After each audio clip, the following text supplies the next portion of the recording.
Recording in progress.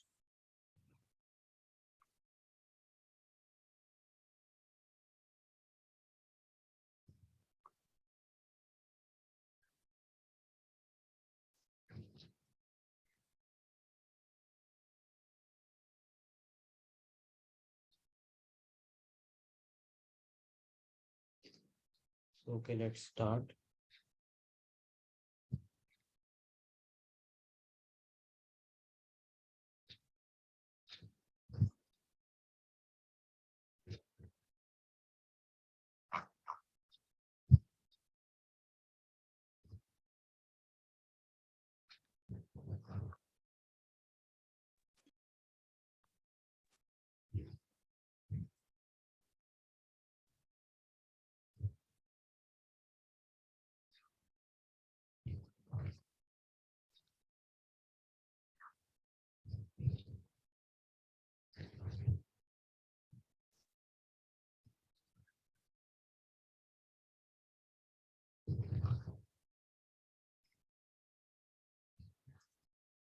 Okay, तो कल यहाँ रुके थे हम. ओके, सो लास्ट क्लास में हमने देखा artificial recharge techniques, different different. Okay, now today we have to see conventional methods and non conventional methods of rain water harvesting. ठीक है, तो रेन वाटर हार्वेस्टिंग हमने देख ली. खास करके हमने स्पेशल एम्फोसिस किया roof top rain water harvesting में. ओके, क्योंकि मॉडर्न डे में वही सबसे बेस्ट है और सस्ती है. ठीक है, और हर कोई डोमेस्टिकली उसे यूज कर सकता है. बट नाउ अब हम बात कर रहे हैं कि कन्वेंशनल. कन्वेंशनल मतलब क्या हो गया कि बेसिकली ट्रेडिशनल, मतलब जो पुराने जमाने से चले आ रहे हैं. ट्रेडिशनल या अपन बोल सकते हैं पारंपरिक. पारंपरिक है ना, मतलब ऐसी कई मेथड्स है. खास करके आप अगर राजस्थान साइड में जाओ घूमने के लिए, है ना, या पुराने फोर्ट्स वगैरह अगर आप घूमते हो, तो उसमें देखना उन्होंने मतलब हर किले में लगभग कुछ न कुछ वाटर हार्वेस्टिंग सिस्टम होता है, रेन वाटर हार्वेस्टिंग सिस्टम होता है ना. अब राजस्थान साइड में आपको बहुत सारे एग्जांपल मिलेंगे, क्योंकि वहाँ पानी कम आता था, रेनफॉल भी कम रहता था, तो उन्हें स्टोर करने की जरूरत ज्यादा रहती थी. तो वहाँ के फोर्ट्स में आपको मिलते ही मिलता है. So water has been harvested in India since antiquity with our ancestor perfecting the art of water management. तो उन्होंने कई मेथड्स ढूंढ के निकाले हैं जिससे वो रेन वाटर को हार्वेस्ट कर सकते थे, स्टोर कर सकते थे, रिचार्ज भी कर सकते थे ग्राउंड वाटर को, है ना. तो one by one will see.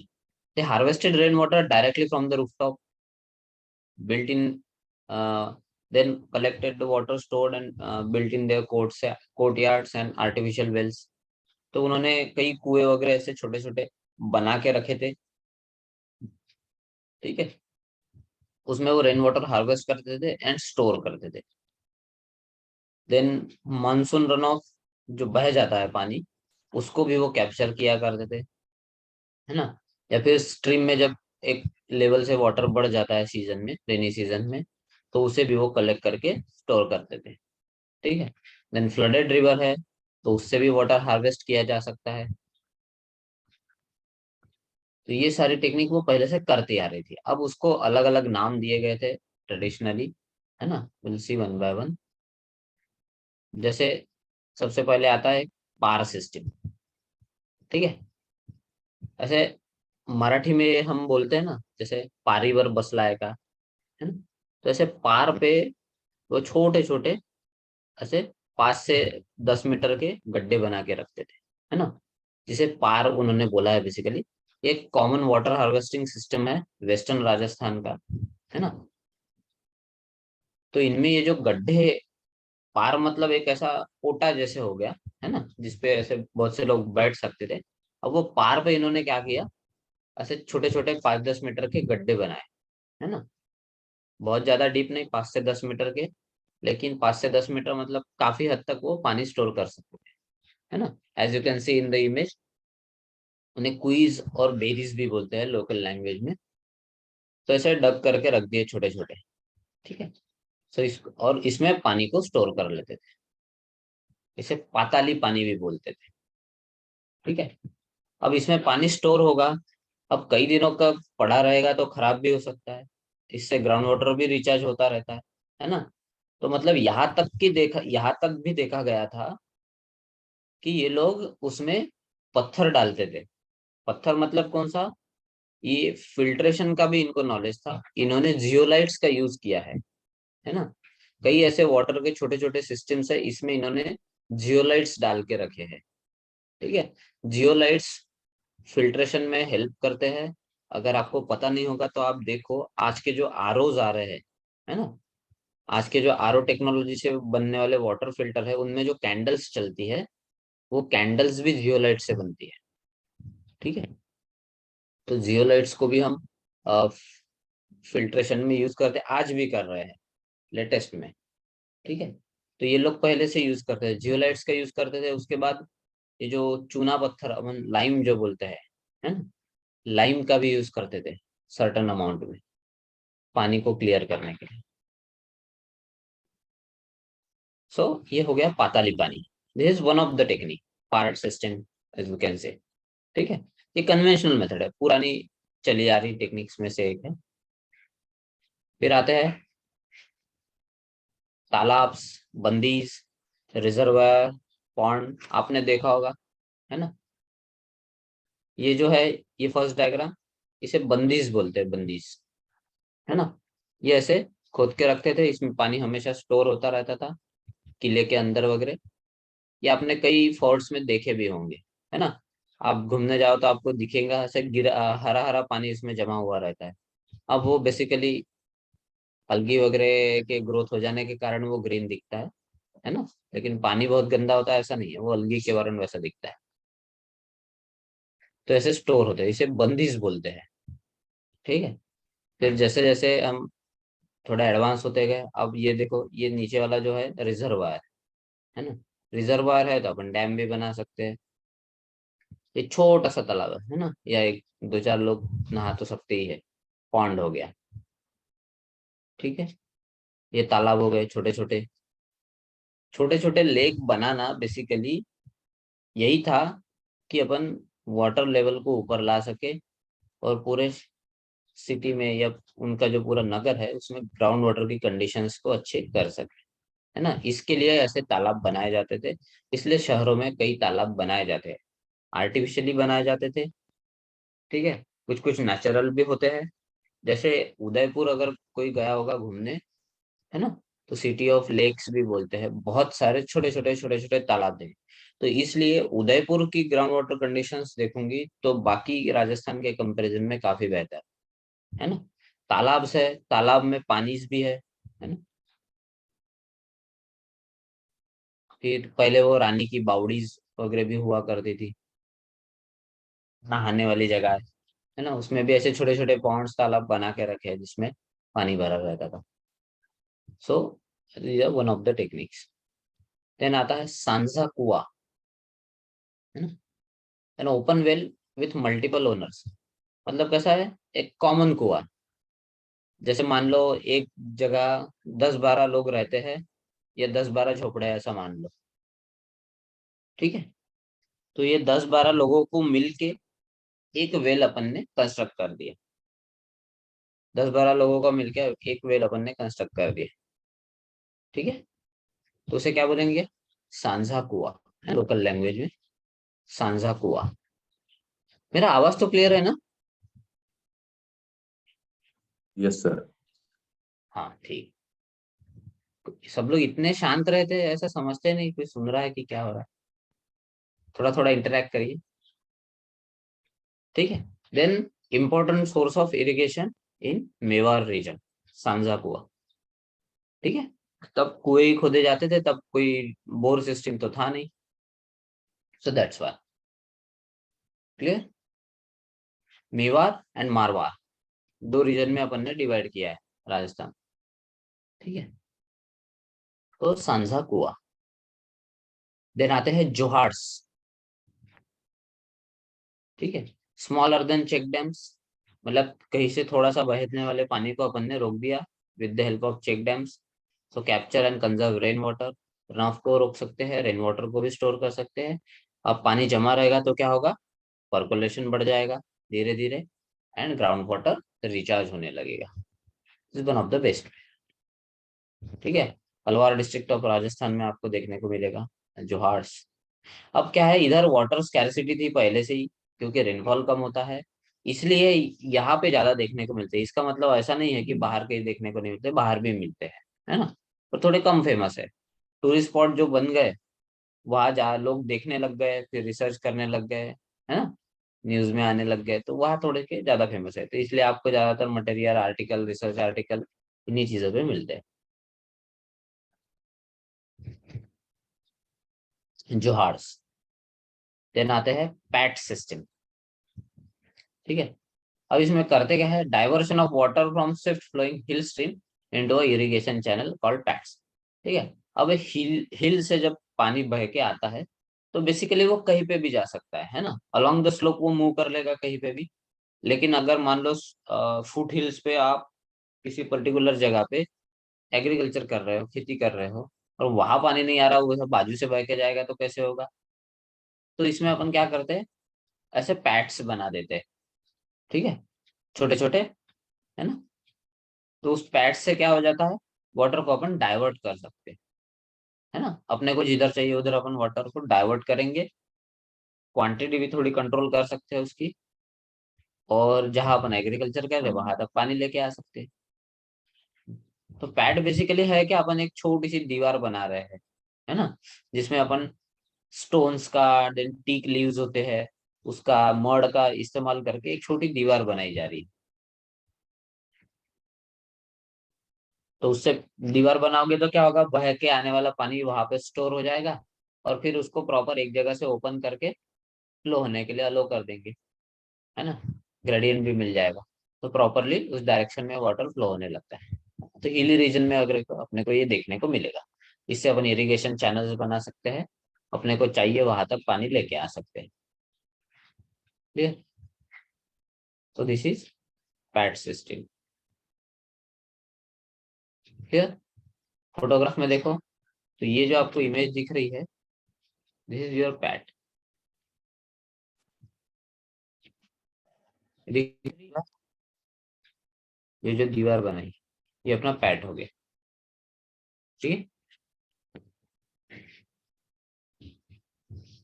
Clear. Yes sir.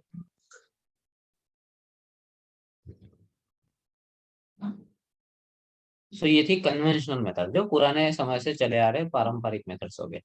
Now next is non conventional. ठीक है। अब जो पारंपरिक नहीं है, मतलब बेसिकली मॉडर्न टेक्नोलॉजीज होगी, उसे अपन बोलेंगे non conventional methods of rain water harvesting. तो अब इसमें एक कॉमन आती है, बैरल इंस्टॉलेशन, रेन बैरल, है ना। बैरल मतलब क्या हो गया, ड्रम हो गया। तो अब ये छोटे छोटे पीवीसी ड्रम्स भी होते हैं, और पीवीसी ड्रम्स आपने देखे होंगे, है ना, ये अपन घर पे भी बना सकते हैं, नहीं तो फिर कोई भी बना देता है, मिस्त्री विस्त्री, है ना। किया, देखो क्या किया है उन्होंने, यह rain barrel link to a pipe fill to collect rain water from the rooftop and veranda of the house.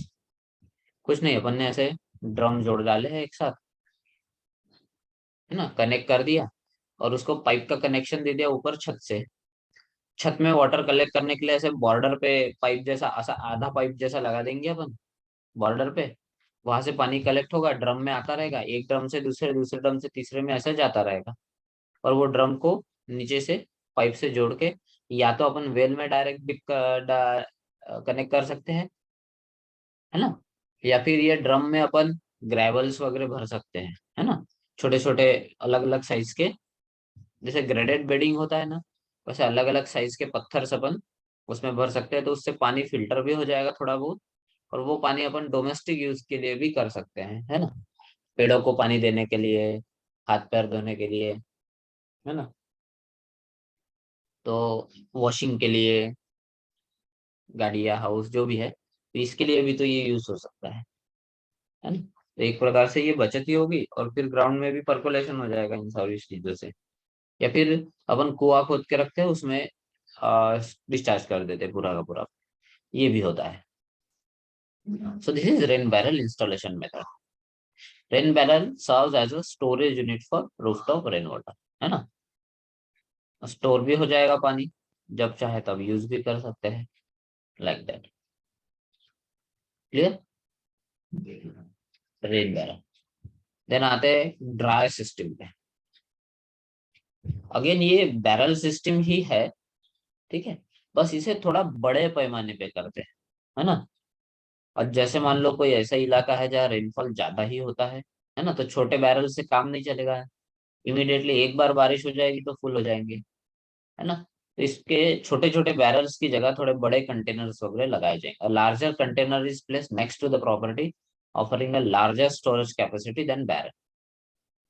ठीक है, तो क्या कर रही है, बस बैरल्स की जगह बड़े बड़े कंटेनर्स को लगा रहे हैं, है ना। Replacement of barrel with bigger size container. अब जब ये ड्राई थोड़ा बड़े पैमाने पे होगा, so called as dry system. Clear.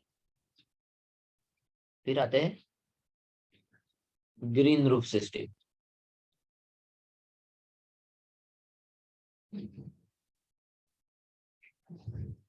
This method does not need to use storage tank. Instead of storing the water in the reservoir, the water is channelized straight to the garden, है ना।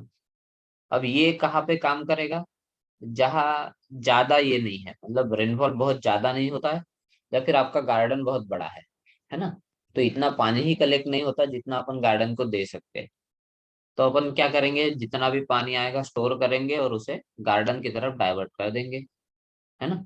तो पेड़ों को भी पानी मिल जाएगा, और open land है वो भी रिचार्ज होता रहेगा, परकोलेशन होता रहेगा। तो उस पानी को डायरेक्टली गार्डन में रिलीज कर, तो इसे अपन बोलेंगे green roof.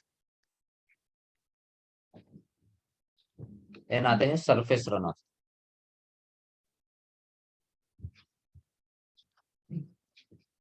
Surface runoff could be caught and used for recharging aquifers by adopting appropriate method, है ना।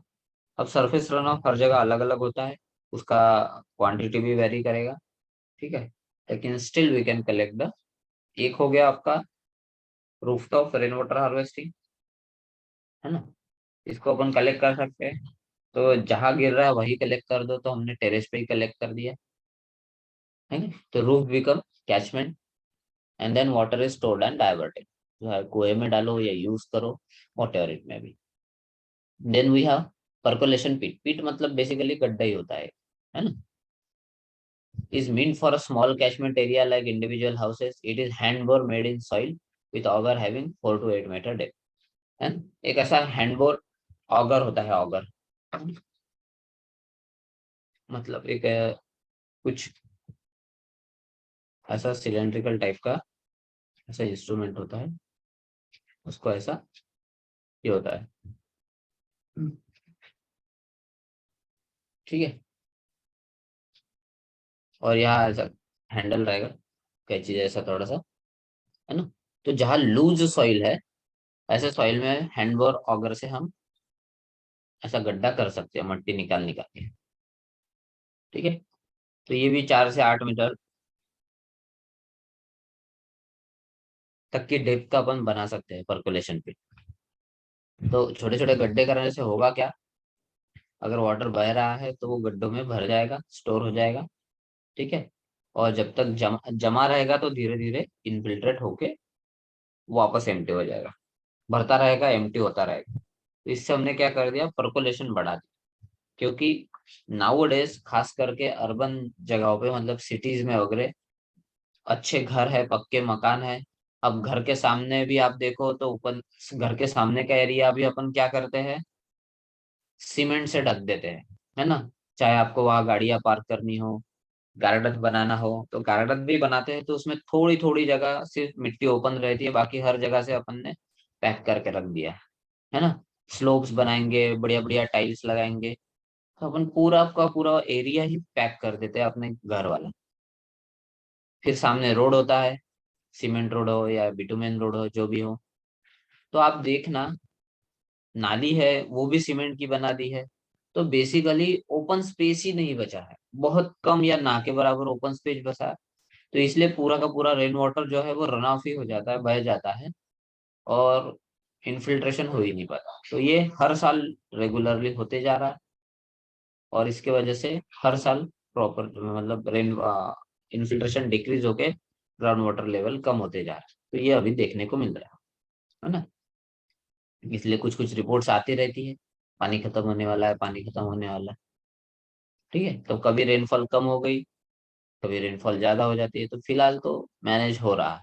ठीक है, but still will need to look into it कि हम और क्या मेथड्स बना सकते।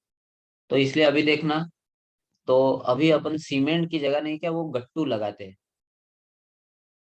क्या बोलते हैं वो, ऐसे ऐसी शेप की ईंट नहीं, क्या आप देखना अभी गवर्नमेंट वगैरह जो है, कारपोरेशन वगैरह खास करके,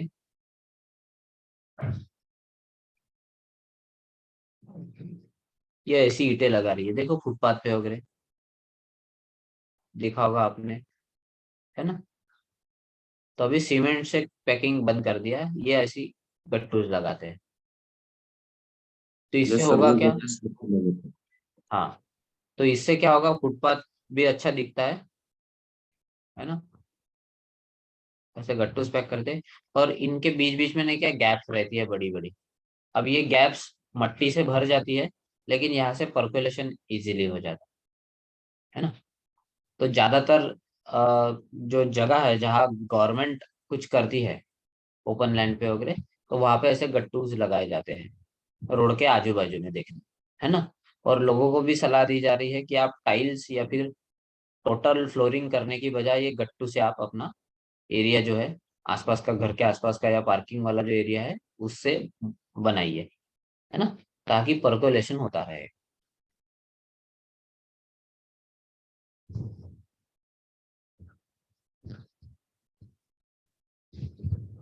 नेक्स्ट आते हैं फिर absorption well. These are constructed using cement rings with a diameter of 60 to 80 centimeter. These wells are left unfilled, है ना। ये छोटी छोटी एब्सॉर्प्शन वेल है, तो जो ऐसे ओपन लैंड्स होते हैं, है ना, जहाँ कोई आता जाता नहीं, या फिर जहाँ आपको दिखे कि यहाँ से पानी बहता है, तो वहां के या वो पाथ में छोटे छोटे ऐसे गड्ढे बना के छोड़ दिए जाते हैं।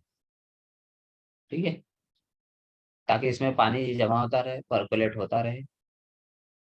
देन आते हैं पर्कुलेशन वेल कम बोर पिट वेल। ठीक है, अब ये खास करके क्लेई सॉइल में ही यूज होगी। पर्कुलेशन वेल हो गया, बोर पिट वेल जिसे बोलते हैं, क्लेई सॉइल में यूज करेंगे। हैंड बोर है, मतलब फिर से वो ऑगर जैसे इंस्ट्रूमेंट से या फावड़ा वाड़ा लेके आप खुद बना सकते हैं, है ना, 3 से 4 मीटर का डेप्थ रहेगा पर्कुलेशन में। देन रिचार्ज ट्रेंच कम इंजेक्शन वेल। अब इसमें क्या होगा, ट्रेंच मतलब थोड़ा सा लंबा गड्ढा बनाना है आपको, suitable for sandy and permeable unconfined conditions where water can be easily recharge. Trench बोल दिया तो आपको कैसा, थोड़ा सा गड्ढा जैसे बना, लंबा वाला गड्ढा बनाना है ना, मतलब ऐसा पूरा थोड़ा चैनल जैसा बनाना पड़ेगा आपको, ऐसा पूरा। ठीक है, इसके जैसा, लाइक दैट, यहाँ से पानी जो है मूव होता रहे या जमा होता रहे, जो भी है, इससे भी क्या होगा, रिचार्ज होता रहे। Clear. So all these are non-conventional and conventional methods. समझ में? Any doubt up to this?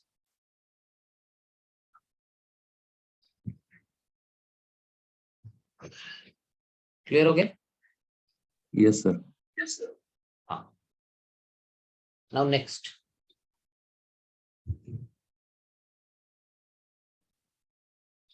Now moving on to next topic, that is drought analysis and its application. Why we need to analyze drought? एक important aspect. ठीक है, drought दुष्काळ, पता है ना सबको? महाराष्ट्र के लोगों को तो पता ही होना चाहिए।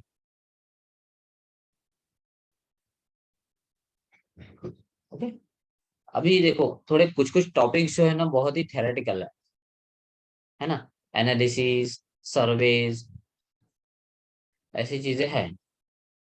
तो इसको हम बना ही ऐसे रहे हैं, ठीक है, कि पीपीटी ही आपके नोट्स बन जाए और उससे अपन पढ़ भी सके, है ना। तो लिखने का काम तो बच ही जाता है, लेकिन आप प्रॉपरली उसको पढ़े। थेरेटिकल है पर नई चीजें हैं ना। नॉर्मली बाकी एग्जाम्स में ये चीजें कवर नहीं होती, स्पेसिफिकली हाइड्रोजियोलॉजी वाली इसमें ही कवर होते हैं, है ना। सो अगर ये न्यू टॉपिक है, बाकी एग्जाम्स में आपको नहीं देखने को मिलेगा जियोलॉजी के। सो ड्रॉट एनालिसिस करते कैसे हैं, और why we need to study drought conditions, है ना। क्या प्रिपरेशंस अपने को करनी पड़ेगी एज अ जियोलॉजिस्ट। क्योंकि देखो ये हमारा काम होता है एज अ जियोलॉजिस्ट या फिर हाइड्रोजियोलॉजिस्ट, ठीक है। कहीं भी जगह पे मान लो फ्लड आ रहे हैं, या कोई साइक्लोन आ गया, तूफान आ गए, जो भी है, तो ये इसमें हमारा क्या काम, आपको ऐसा लगेगा है तो प्रेडिक्शन का काम है तो मेट्रोलॉजिकल डिपार्टमेंट करेगा, है ना। पर नहीं, लोकल लेवल पे होता क्या है, असेसमेंट करना पड़ता है। जैसे मान लो उड़ीसा का कोई गांव है ना, किनारे के आसपास गांव है मेरा, मान लो 100 लोगों, छोटा सा। अब वहाँ हम बढ़िया झोपड़े बना के रहते थे, ठीक है। देन पकड़ लो किसी तूफान के वजह से पूरे झोपड़े ही उड़ गए, है ना। हालांकि गवर्नमेंट क्या करती है, वार्निंग देती है। जब जैसे ही पता चल जाता है कि साइक्लोन आने वाला है, तो पहले तो इवैक्यूएट करती है, तो वार्निंग देती है, तो लोग क्या करते हैं, अपना जो भी इंपॉर्टेंट चीजें हैं वो सब लेके खाली कर देते हैं और कहीं शिफ्ट हो जाते हैं। एक तो गवर्नमेंट फैसिलिटी बना देगी कुछ, या फिर इधर उधर कहीं चले जाएंगे लोग अपने अपने हिसाब से, ठीक है। और फिर जैसे ही साइक्लोन आएगा उनके झोपड़े उड़ जाते हैं, और जब चला जाता है तब सब लोग वापस आते हैं, ठीक है। फिर सब लोग क्या करते हैं, बैठ जाते हैं कलेक्टर ऑफिस के सामने, गवर्नमेंट ऑफिसेस के सामने, कि हमें मुआवजा चाहिए, ठीक है। हालांकि उन्होंने सब कुछ अपना बचा लिया रहता है, क्योंकि 10 दिन 15 दिन पहले होता है, लेकिन फिर भी थोड़ा बहुत छोटा कच्चा पक्का मकान जो भी बनाया रहता है उसको भी नुकसान होता है, तो उसको मुआवजा देना। अब गवर्नमेंट कोई पागल नहीं रहती, ऐसे ही पैसे बांटते फिरेगी, है ना। भले टैक्स मनी रहे जो भी रहे। तो गवर्नमेंट क्या करती है, जितने भी कंसर्न गवर्नमेंट डिपार्टमेंट है या सीएम लेवल से आपको ऑर्डर आता है कि पहले तो असेसमेंट करो कि कितना नुकसान हुआ है ना। क्योंकि मुआवजा मांगने वाले हमेशा ज्यादा ही मांगते हैं, उनको भी पता है गवर्नमेंट ज्यादा नहीं देती। तो आपका नुकसान हुआ 10,000 का, तो आप डायरेक्ट 1 लाख गए बोलोगे, 1 लाख का नुकसान हो गया, है ना। तो ऐसे ही लोग बोलते हैं। अब इसमें क्या है, जहाँ ऐसे कुछ कैलमिटीज होती है, यहाँ प्रूफ नहीं दे सकते ना। प्रूफ, वो बोलेंगे कुछ प्रूफ लाओ, तो आप बोलोगे प्रूफ भी बह गया, प्रूफ भी उड़ गया, जल गया, है ना। तो ये सिर्फ जुबानी चलता है। तो इसलिए क्या करते हैं, गवर्नमेंट डिपार्टमेंट को ऑर्डर्स मिलता है, फिर गवर्नमेंट डिपार्टमेंट ही कंसर्न जगह पे जहाँ जहाँ इम्पैक्ट हुआ है वहां सब कुछ एनालिसिस करेगा, और एक रिपोर्ट गवर्नमेंट को सबमिट करेगा कि ये एरिया में इतनी इतनी चीजों का नुकसान हुआ है, एंड इसकी एस्टिमेटेड कॉस्ट इतनी इतनी है। On the basis of that फिर गवर्नमेंट डिसाइड करेगी कितना फंड रिलीज करना है ना। तो बाप वो गांव है, वो गांव जिस डिस्ट्रिक्ट में आता होगा, फिर वो डिस्ट्रिक्ट कलेक्टर के थ्रू फंड आएगा, और फिर वो अलोकेट करेंगे चेक्स थोड़े थोड़े, है ना, लोगों को, जो भी है। तो इस तरह से, तो इसका जो एनालिसिस का काम है वो आपको करना पड़ता है ना। कई बार मालूम है कि कलेक्टर भी पागल हो जाता है ना, तो वो भी बोल देता है कि ये जाओ, ये ऑफिस के सामने जाओ, ये कंपनी के सामने बैठ जाओ, है ना। जैसे बाहर की कंपनी आज रहती है, जैसे उड़ीसा में मान लो साउथ इंडिया की कोई कंपनी वर्क कर रही है, तो कलेक्टर क्या करता है, चुपचाप में भेज देता है, वहाँ वहां जाके बैठो। तो लोग बढ़ गए तो प्राइवेट कंपनीज हो या फिर पीएसयूज हो, गवर्नमेंट कंपनीज हो, ये क्या करेगी, है ना। या उनको तकलीफ देने के लिए भी करते हैं कई बार। तो ऐसे केस में फिर ये कंपनीज क्या करती है, इनके पास सीएसआर फंड होता है, कॉर्पोरेट सोशल रिस्पॉन्सिबिलिटी वाला। तो ये एक नियम है, कंपनी लॉ है, कि आपकी जो भी कमाई रहेगी उसमें से 2% आपको एक सोशल रिस्पॉन्सिबिलिटी के तौर पे खर्चा करना पड़ता है। मान लो अगर आपकी कंपनी सालाना 100 करोड़ कमा रही है, तो उसका 2% आपको सोशल रिस्पॉन्सिबिलिटी करके आसपास जहाँ पे आपका सेटअप है वहाँ आपको खर्चा करना पड़ेगा और दिखाना भी पड़ेगा। तो ये कंपनियां ये पैसा खर्चा करती है। कहीं भी देखो, जैसे वाटर प्यूरिफायर्स लगा देगी कहीं पे, मंदिरों में वगैरह, है ना। आसपास कुछ गार्डन बना देगी, पेड़ पौधा प्लांटेशन वगैरह कर देगी, है ना। रास्तों के आसपास पेड़ लगा देगी। कई बार देखना, हाँ, जैसे मोइल ऑयल आपने देखा होगा नागपुर के आसपास में, देखो, है ना, डोनेटेड बाय मोइल, या फिर पेड़ पौधे लगे रहते हैं, उस पे बोर्ड लगा रहता है ना। तो ये कंपनी कोई ये नहीं करती, समाज सेवा कर रही है ऐसा नहीं है। ये गवर्नमेंट का नियम है, बाद कंपनी लॉ एक्ट के थ्रू इनको 2% खर्चा ही करना पड़ता है, नहीं तो गवर्नमेंट उतना टैक्स में निकाल ले। तो इनको खर्चा करके दिखाना पूरा था, क्योंकि ये 2 करोड़ का खर्चा करना है, मान लो 100 करोड़ अगर प्रॉफिट में से, तो ये खर्चा 1 करोड़ का करेंगे और बिल 2 करोड़ के दिखा देते, तो उसमें भी वो बचा लेते। लेकिन गवर्नमेंट 2% एक्स्ट्रा टैक्स जोड़ के काटेगी तो वो छुपा नहीं पाएंगे। तो इसलिए वो पूरा था, और उसमें क्या है, कंपनी का थोड़ा एडवर्टाइजमेंट भी हो जाए, donated by company, donated by company, तो इनको पुराता है। तो फिर ये पैसे से ये लोग क्या कर देते हैं, ऐसे बाढ़ पीड़ित इलाके में इधर उधर मदद कर देंगे। तो इससे थोड़ा सा कॉर्पोरेट सोशल रिस्पॉन्सिबिलिटी भी हो जाती है और नाम भी बन जाता है। या फिर खास करके ये कुछ चलाए जाते हैं, और कुछ इवेंट्स चलाए जाते हैं जिससे पब्लिसिटी भी हो जाए और डोनेशंस भी हो जाए, है ना। इसलिए कई आपको कंपनियां डोनेट करते हुए नजर आएगी, तो ज्यादा डोनेट कर रहे हैं इसलिए वो अच्छी कंपनी होगी ऐसा नहीं है, वो नियम ही है, इनको कंपलसरी करना ही पड़ता है। इसको उसको कोई स्किप नहीं कर सकते वो। That's why. अब कुछ कुछ कंपनीज तो होती है जो ज्यादा ही करती है। अब वो अपने अपने इस पे डिपेंड करता है। क्लियर है सर? ड्रॉट। तो ये मैंने कुछ बाहर की चीजें बताई। अब आते हैं बेसिक चीजों पे, मेन।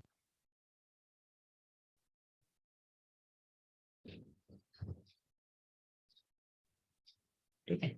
अब इंट्रोडक्शन।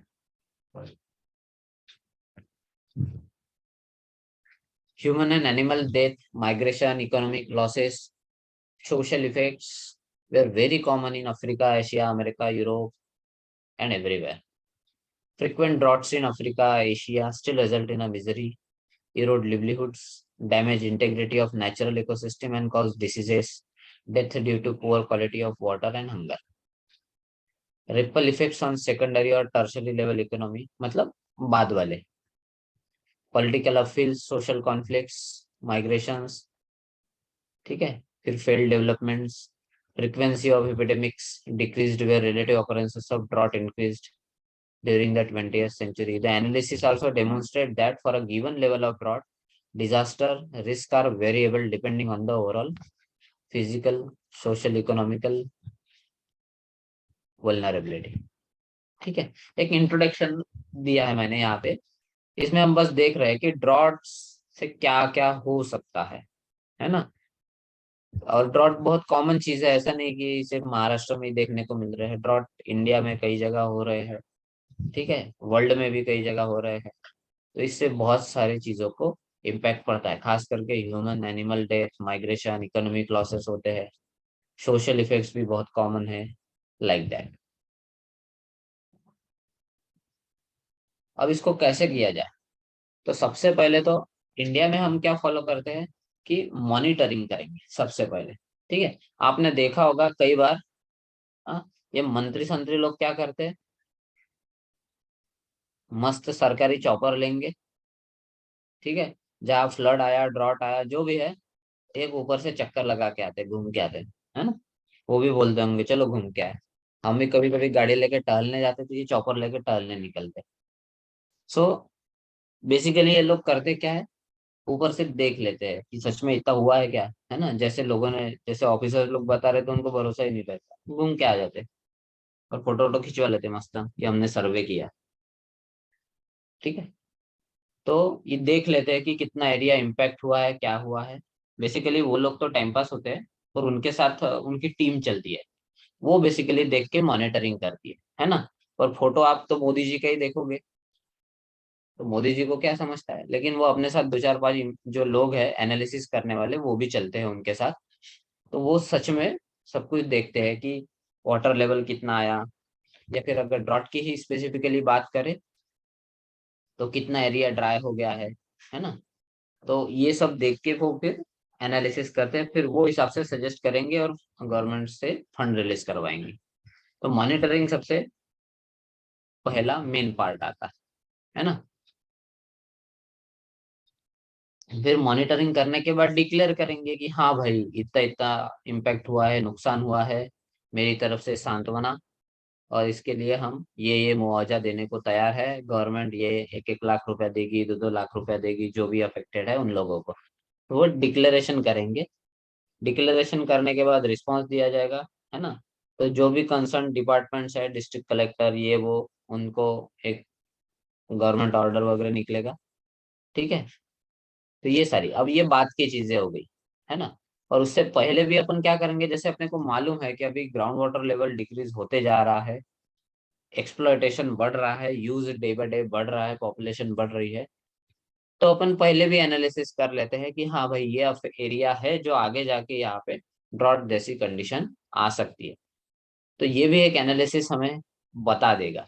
तो हम प्रिपेयर्डनेस कर सकते हैं, और उसे कम करें या ना हो करके मिटिगेशन मेजर भी शुरू कर देंगे, प्रिवेंशन करना शुरू कर देंगे। तो यहाँ अपने को पता है, जैसे काटोल में एक बार हुआ था, संतरे की खेती होती है, बहुत पानी का इस्तेमाल होता है। तो एक बार काटोल में कुएं से पानी इस्तेमाल करने पर बैन लगा था। भले ही कुआं आपके घर का हो, लेकिन आपको उसमें से आप पानी नहीं निकाल सकते, है ना। हाँ, ऐसा करना पड़ा था, काटोल की ही बात है। तो ऐसा बाकी जगह भी करना पड़ सकता है, होता रहता है ऐसा। तो हम इससे क्या करते हैं, क्योंकि अगर वाटर लेवल बहुत नीचे चला गया तो ऊपर का जो वेजिटेशन है वो ड्राई होने लगेगा, क्योंकि रूट्स ज्यादा डीप पेनिट्रेट नहीं कर सकते। कुछ ही पेड़ ऐसे होते हैं, जैसे आपने ये बर्ड वगैरह देखा, इनकी जड़ें मजबूत और बहुत डीप जाती है। लेकिन मेजोरिटी ऑफ पेड़ पौधे जो, इनकी जड़ें बहुत डीप नहीं जाती है, इसलिए अगर पानी का नीचे जाना मतलब ऊपर का वेजिटेशन बेसिकली सूखने लगेगा। तो अगर हम पहले ही ये सब देखते रहे, मॉनिटर करते रहे, तो हम उसे मिटिगेट करने की कोशिश कर सकते हैं, कम करने की कोशिशें शुरू करते हैं। और ये ऐसा नहीं है कि इस साल हमने थोड़ा अच्छा काम कर लिया तो हो गया, है ना। क्योंकि धीरे धीरे ये बढ़ते ही जाता है, तो हमको इसको भी बढ़ाना पड़ता है, और कंटिन्यूअसली मॉनिटरिंग करके। और इमीडिएट इफेक्ट नहीं मिलेंगे इसके, टाइम लगता है ना। इस साल आपने बहुत अच्छा प्रोजेक्ट किया, प्रिवेंटिव मेजर्स बहुत सारे अच्छे कर ले, उसका रिजल्ट लेकिन कुछ सालों बाद मिलता है, and तब तक आप और कहीं चले जाओगे। तो लाइक दैट। तो कंटिन्यूअसली प्रोजेक्ट्स निकल के चलते रहते हैं। ठीक है। अब एनालिसिस करेंगे तो मैनेज भी करना पड़ेगा, तो कैसा क्या होगा। फिर आपने देखा होगा, इधर मोदी जी कुछ बोलते हैं, इधर चीफ मिनिस्टर कुछ बोलता है, और इनके झगड़े चलते रहते हैं। तो उसमें होता क्या है बेसिकली, फेडरल गवर्नमेंट मतलब सेंट्रल गवर्नमेंट, तो बेसिकली तो किसको क्या करना है ये सब डिसाइडेड है, वो हिसाब से फिर वो करते हैं, है ना।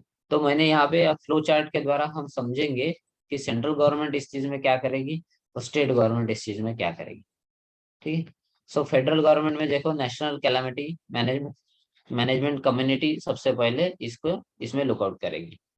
स्टेट गवर्नमेंट भी, state relief and revenue minister है ना, ये वाले जो लोग हैं, कमेटी वगैरह है, ये उसको मॉनिटर करना शुरू कर देगी।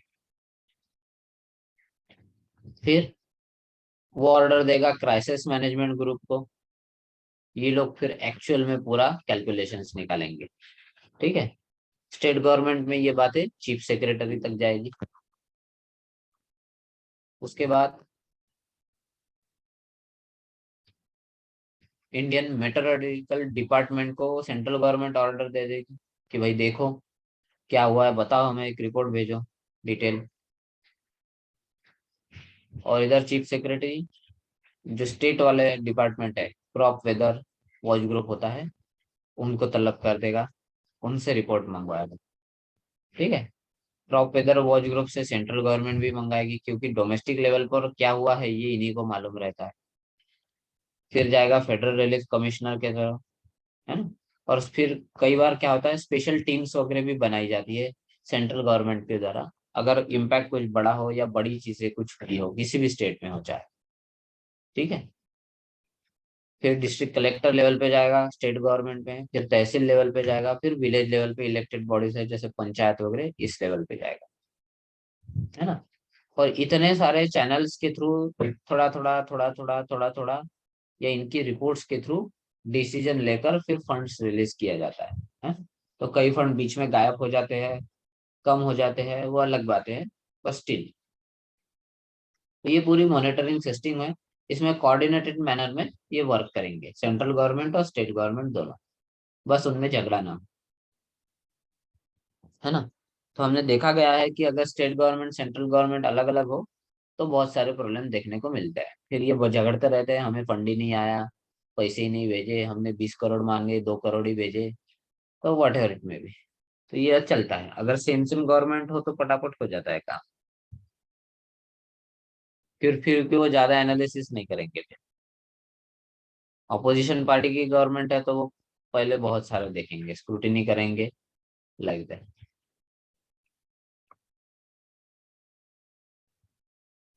देन आते हैं,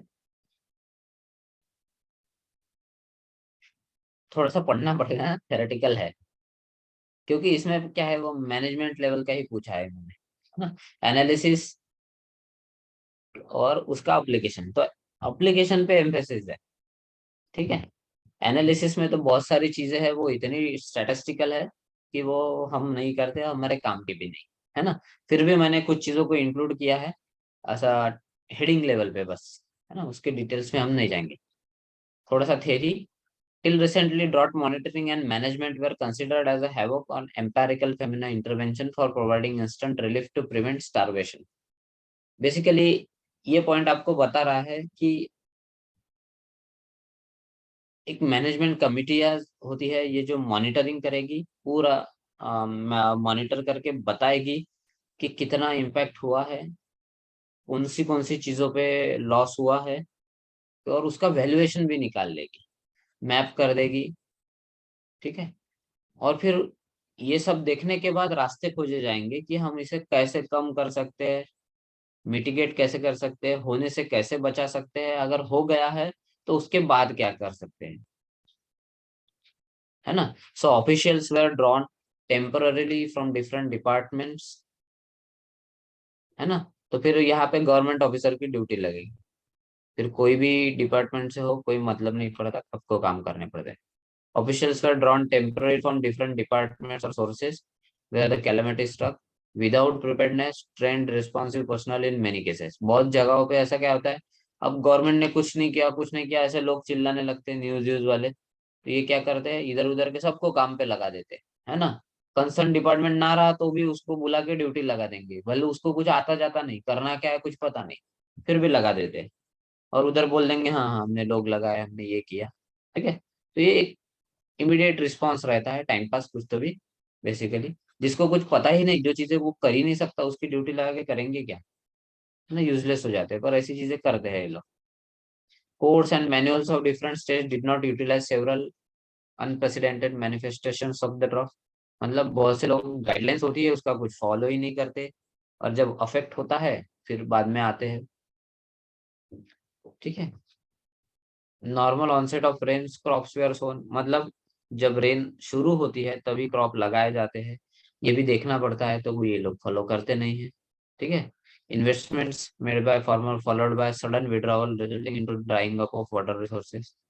अब कुछ इन्वेस्टमेंट करके रखे हैं मान लो फार्मर्स लोगों ने, तो इसके लिए जो गवर्नमेंट की एग्रीकल्चर बैंक्स वगैरह होती है ना, वहां पे होता है इन्वेस्टमेंट, या फिर ड्रॉट वगैरह अफेक्टेड कंडीशन होने लगी तो क्या होता है, इन्वेस्टमेंट्स विड्रॉ होने लगती है, लोन्स बढ़ने लगते हैं। तो इस इकोनॉमिकल इम्पैक्ट से भी अपने को पता चल जाता है कि क्या चल रहा है, ठीक है। Then rain covered in latter part after short spell drought damages was reduced। There was a third situation in 2002 when onset was delayed due to much scanty rainfall in July, crops could not sown and normal decoration procedure was modified, है ना। कई बार monsoon late हो जाता है, ठीक है, कई बार जल्दी आ जाता है, कई बार एक्सपेक्टेशन से ज्यादा रेनफॉल हो जाता है। तो इस वजह से होता क्या है, इमीडिएट सर्कुलेशंस आते हैं कि, और जो भी मेट्रोलॉजिकल डिपार्टमेंट है, जो कंसर्न डिपार्टमेंट है, वो गाइडलाइंस जारी जारी कर देते हैं कि क्या किया जाना चाहिए। हर डिपार्टमेंट को ऑर्डर्स मिल जाएंगे क्या क्या करना है, लाइकवाइज। फिर अब इसमें हम एनालिसिस में क्या क्या कर रहे हैं, इसके ऊपर पॉइंट्स बनाए हैं, ठीक है। तो देखो, जैसे क्रॉप कटिंग सर्वेज, जैसे अभी आपने सुना होगा कि इंडिया लगभग 74 कंट्रीज को गेहूं दान कर रहा है। देखा आपने? कभी कभी सोचते होंगे आप, पागल तो नहीं है ना? नहीं, ये किया जा रहा है, ठीक है। अपन दुश्मन देशों को भी दान कर रहे हैं, पाकिस्तान भी दान ले रहा है, टर्की, ये भी जरा कोई अच्छे रिलेशंस नहीं थे इंडिया के साथ, खास हमेशा पाकिस्तान को सपोर्ट करता था इंटरनेशनल लेवल पे, उसे भी डोनेशंस दिए जा रहे हैं। अभी तो बहुत बड़ा अर्थक्वेक आया था, तो सबसे पहले इंडिया ने हेल्प भेजी है, खाने पीने की चीजें लेकर एनडीआरएफ की टीम वगैरह बहुत सारी लगाई गई, है ना। तो ऐसे मौके ढूंढते ही रहते मोदी जी, मजबूर करने के, मजबूरी में मदद कर दो तो नाम हो जाएगा। अच्छी भी बात है, इसमें कोई बुरा नहीं है। वॉटर इट में भी, अपन पॉलिटिकल सिनेरियो पे नहीं जाएंगे। तो बेसिकली ये दान करने के लिए इनको पता तो होना चाहिए ना कि अपने पास है कि नहीं। नहीं तो लोग ऊपर से भिड़ने जाएंगे कि भाई अपने ही पास खाने को नहीं है, अपन दान करते फिर रहे, तो ऐसा नहीं हो सकता, है ना। तो ये लोग इतने भी झंडू नहीं रहते, अपने को लगता है। ये लोग क्या करते हैं, पहले ही पूरा सर्वे कर लेते हैं, ठीक है। जैसे मान लो अब 3-4 महीने का क्रॉप है, तो ये सैटेलाइट इमेजरी से रिमोट सेंसिंग डिपार्टमेंट को, कंसर्न डिपार्टमेंट जो भी रहेंगे, इनसे रिपोर्ट मंगवा के क्रॉप का कंडीशन और रेनफॉल ये वो सब देख लेते हैं। उसके एनालिसिस से इनको रिपोर्ट्स मिल जाती है, या बताने वाले रहते ही है इनके कमिटी वाले लोग। ये उनको बता देंगे कि सर ये साल जो है व्हीट का क्रॉप इतना हो रहा है, इसका अगर एक्सपेक्टेशन किया जाए तो इतना इतना प्रोडक्शन आएगा, जिसमें फिर एमएसपी वगैरह वो डिसाइड कर देंगे। गवर्नमेंट इतना इतना गेहूं खरीदने वाली है ना। तो फिर ये गवर्नमेंट जो गेहूं खरीदती है उसमें से फिर ये डोनेट किया जाता है। और इतना इतना मार्केट में डिमांड इतनी है, इतना प्रोडक्शन होगा, तो एक्सेस में है ना। तो नॉर्मली अपने पास गेहूं और शुगर सरप्लस में चलता है, तो अपन गेहूं और शुगर को एक्सपोर्ट कर सकते हैं इजीली, ठीक है। या फिर डोनेट करो, जो भी है, तो वो गवर्नमेंट डिसीजन लेती है इसके ऊपर। तो ये सर्वेस कर लेंगे, और उसके बेसिस पे ये एक तो डोनेशन करेंगे, या फिर डिक्लेरेशन करेंगे कि हाँ भाई सच में इतना नुकसान हो रहा है, ये ऐसा ऐसा हो रहा है, तो यहाँ पे अब ड्रॉट कंडीशन आ गई है ना, या ड्रॉट आ गया। और फिर आगे बढ़ेंगे। फिर उसके बाद क्या करना वो डिसाइड किया जाए। अब ड्रॉट आ गया है तो ठीक है, अब इसको बचाया कैसे जाए, जो भी बचा है उसको, जितना लॉस हो गया तो हो गया, फिर वो डिसीजन लेंगे। So the states have to wait till maturity of the crops which delayed the responses, है ना। Crops could not be sown due to failure or onset of rains. Surveys become redundant. State request center to waive of crop cutting experiment that were replaced with high estimation, which also delayed responses and management intervention. Automatic triggering from the bottom upward was lacking. कई बार ये सर्वे सर्वे करने में इतना समय लगा देते हैं कि इम्पैक्ट बढ़ जाते हैं, है ना। तो ये भी बहुत की जा रही है। तो पब्लिक डिमांड करती है कि आप सर्वे मत करो, ग्राउंड लेवल पे आओ, देखो और कर दो जो है करना। Then losses suffered by biodiversity. अब सिर्फ एग्रीकल्चर को ही लॉस होता है ऐसा नहीं है ना। जंगल भी कम होने लगते हैं, वहां के पेड़ पौधे कम होने लगेंगे, तो फिर जो वाइल्ड एनिमल्स है वो कहाँ जाएंगे, वो इधर उधर भागने लग जाते हैं। सो बायोडायवर्सिटी का भी लॉस देखने को मिलता है। लाइव स्टॉक फर्टिलिटी, उसके बाद पेरेनियल क्रॉप्स है, प्लांटेशन है, ये भी धीरे धीरे डिक्रीज होते हुए आपको दिखाई देंगे ड्रॉट अफेक्टेड एरियाज में, ठीक है। अब जब बहुत बड़ा नुकसान हो जाए तो अपने को फिर वैसा एस्टिमेशन करके गवर्नमेंट को वहां पे पैसे भी लगाने पड़ते हैं, कुछ नई चीजें अब लाना पड़ेगा या फिर कहीं से पानी भी लाना पड़ेगा। So higher drought compensation for perennial crops. Perennial crops क्या होते हैं? जो 12 महीने चलते हैं, 12 महीने भी आप लगा सकते हो, ऐसे क्रॉप्स को बोलेंगे पेरेनियल क्रॉप्स। ठीक है। तो ऐसे क्रॉप्स जो इम्पोर्टेंट क्रॉप्स है, उनको थोड़ा ज्यादा वैल्यूएशन दिया जाए और उनके लॉस के हिसाब से फिर उनको पैसे मिले फार्मर्स लोगों को, है ना। तो नई नई आइडिया फिर कुछ के निकालेंगे, ये क्रॉप को इतना, ये क्रॉप को इतना, लाइक दैट। फिर लाइफ स्टॉक की बात आती है, वो भी एक लिवलीहुड का एक इम्पोर्टेंट सोर्स है ना। दूध, काउडंग, केक्स और बहुत सी आयुर्वेदिक चीजें बनती है। तो उसको भी देखना पड़ेगा कि इतने मर गए कैटल्स या भाग गए, जो भी है, तो उसका भी सर्वे करना पड़ेगा और उसके हिसाब से फिर गवर्नमेंट जो है वो डिसीजन लेगी।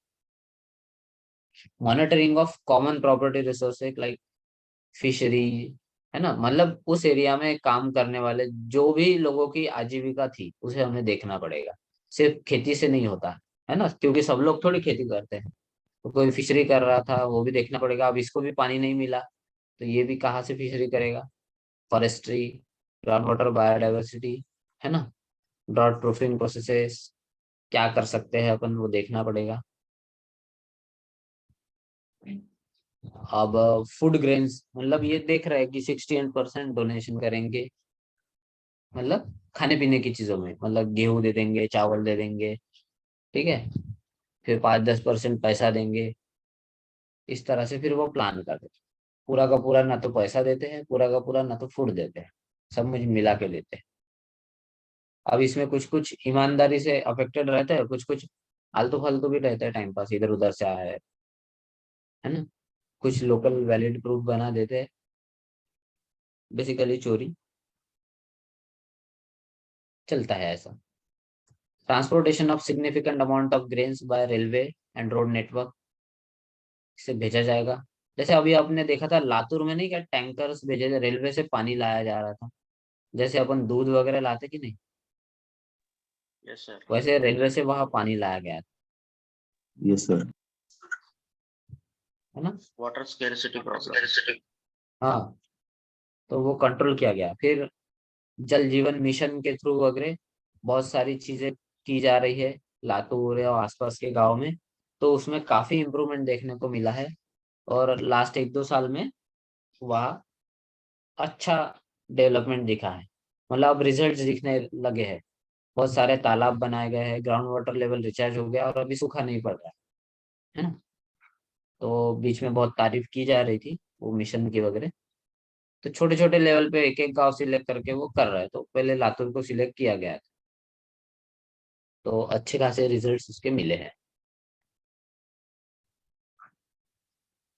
Then food grains were made available by the Department of Food and Relief Commissioner, State and Transport Railway, sometimes coordinated by different different agencies। ठीक है। रेसिपेंट्स और कंज्यूमर्स इनकी लिस्ट बनाई जाएगी, देखा जाएगा कौन सच्चे हैं कौन झूठे हैं, है ना, क्योंकि बहुत चलता है इधर। अब आपके हाथों थ्रू जाना है, मान लो आपको दे दिया कि भाई बांटो, 100 लोग आ गए, तो उसमें से आपको देखना पड़ेगा कि जेन्युइन कौन से है। बहुत से लोग ऐसे ही रहते हैं, है ना। तो ऐसा ना हो जाए कि जेन्युइन जो लोग है वो छूट जाए और अलते बलते उनको ही सब कुछ रिलीफ चली जाए।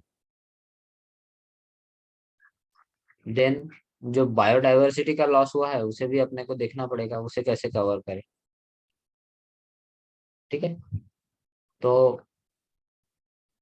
प्लांटेशन करना है, planting trees, bushes, agro forestry system, robust livelihood, ठीक है, ये सारा प्रायोरिटाइज करेंगे और इसे शुरू कर देंगे, प्लांटेशन करेंगे। फिर उनको पानी भी देना पड़ेगा। तो आप सिटीज में भी देखो, जैसे रास्तों के बीच में डिवाइडर में जो पेड़ पौधे लगाए जाते हैं उसको पानी देने के लिए टैंकर आता है, देखा होगा आपने, है ना। कई बार रास्तों पे खड़ा भी रहता है, धीरे धीरे पानी देता है। तो ऐसा किया जाता है। अब सिटीज में इतना ये नहीं है ना। पर जहाँ ड्रॉट हो गया वहां तो करना ही पड़ेगा, कोई ऑप्शन ही नहीं। ठीक है। सिटीज में भी देखो, जैसे अगर अपन नागपुर की बात करते हैं हम, तो धर्मपेट और सिविल लाइंस के एरिया देखना, हर हफ्ते में आपको बराबर पानी देने वाले दिखेंगे वहाँ, उनके ट्री कटिंग करने वाले दिखेंगे, रास्ते के बीच बीच में जो बुशेस है उनको बराबर शेप दिया जाएगा, पानी मिलेगा, ये सब आपको देखने मिला। थोड़े बड़े एरिया है महंगे वाले, ज्यादा लोग रहते, कंप्लेंट कर देते ऐसा वैसा, तो वहाँ के लोग बराबर वहाँ बराबर कर दे। फिर बाकी एरिया में देखो थोड़ा सा ढीला पड़ा रहता है, एक आध बार होता है महीने में, 2-4 महीने में एक आध बार हो गया तो हो गया, ऐसा टाइप का है ना। तो उसमें कई पेड़ पौधे लगाए जाते, मर भी जाते, चलता रहता है।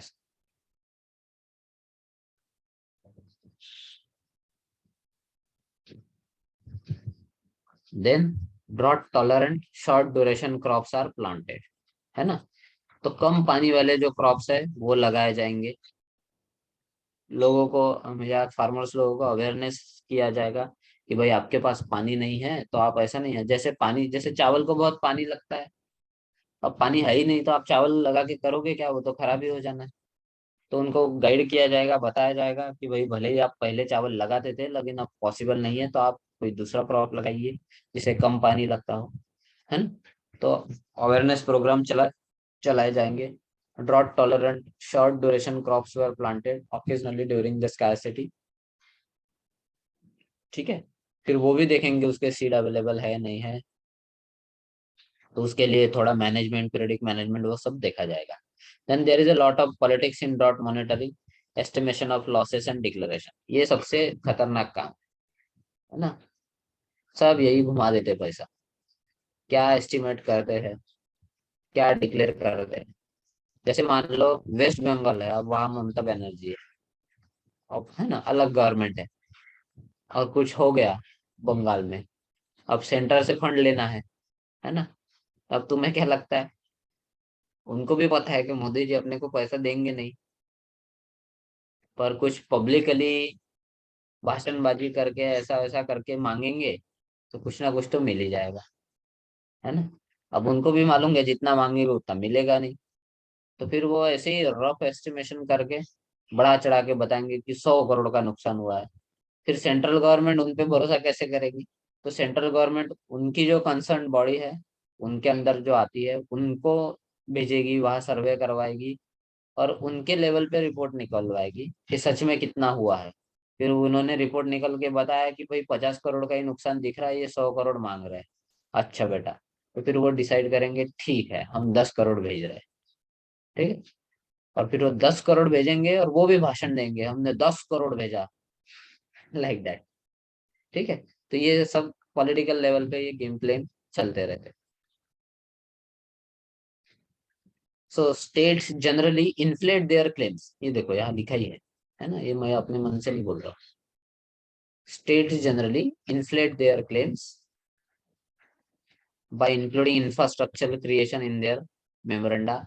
A quick and transparent system of RSGI GPS modeling may be used in management. Irrigation areas in drought year also suffer losses due to excessive consumption of energy, diesel, groundwater.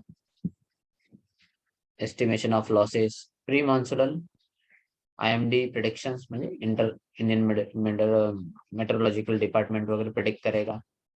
Time specific forecast उनसे लिए जाएंगे, targeted preparedness किया जाएगा, ठीक है, कि ऐसा करो वैसा करो, जो भी है। Drought prevention and mitigation measures were taken up in India to the drought prone area programme 1973-1974 से चल रहे हैं कुछ मिशन, है ना। डेजर्ट डेवलपमेंट चलता है, उसके बाद 1977 से चल रहा है। इन्वेस्टमेंट भी किए जा रहे हैं, instead of drought relief expenditure falling down it has rather gone up over the years globally, है ना। तो कम होने की बजाय बढ़ते ही जा रहा है, तो उनको रीअसेसमेंट करने की जरूरत है। We need to change strategy, ये हमारा एक फाइनल कंक्लूजन रहे, ठीक है। अब ये एनालिसिस करने में कुछ स्टैटिस्टिकल मेथड्स है, तो मैंने सिर्फ यहाँ आपको नाम दिए है ना। अब इसके ये मेजर कैसे करते हैं क्या है, ये अपना पार्ट नहीं है बेसिकली, और एमपीएससी लेवल पे तो बिल्कुल भी नहीं है, लेकिन वे एक नाम आप लिख सकते हो, थोड़ा सा याद रख सकते हो। जैसे कुछ डिसाइल्स इंडेक्स होते हैं, है ना, तो ये कुछ इम्पैक्ट फैक्टर डिसाइड कर लेते हैं कि भाई 10 में से इतना, है ना, लाइक दैट। तो ऐसे डिसाइल इंडेक्स होता है, स्टैंडर्डाइज प्रेसिपिटेशन को मॉनिटर करेंगे। इवेपोट्रांसपिरेशन प्रेसिपिटेशन इंडेक्स हो गया एसपी, या स्टैंडर्डाइज रन ऑफ इंडेक्स हो गया, रन ऑफ को भी चेक कर रहे हैं, है ना। फिर ड्रॉट को क्लासिफाई कर रहे हैं, उसकी सेवियरिटी देखी जा रही है, थ्रेशोल्ड वैल्यूज निकाली जा रही है, और ये सब होकर एक फाइनल एनालिसिस करेंगे और फिर एक रिपोर्ट बनेगी फाइनली कि इतना इतना एरिया अफेक्ट हुआ है, इतना इतना बायोडायवर्सिटी लॉस हुआ है, इतना इतना जान माल का नुकसान हुआ है, और फिर वो डिसाइड करेंगे फाइनली क्या करना है। अब सहायता करनी है तो किस तरह से करनी है, पैसे बेच के, खाना बेच के, या लोग बेच के। ठीक है, next is application part.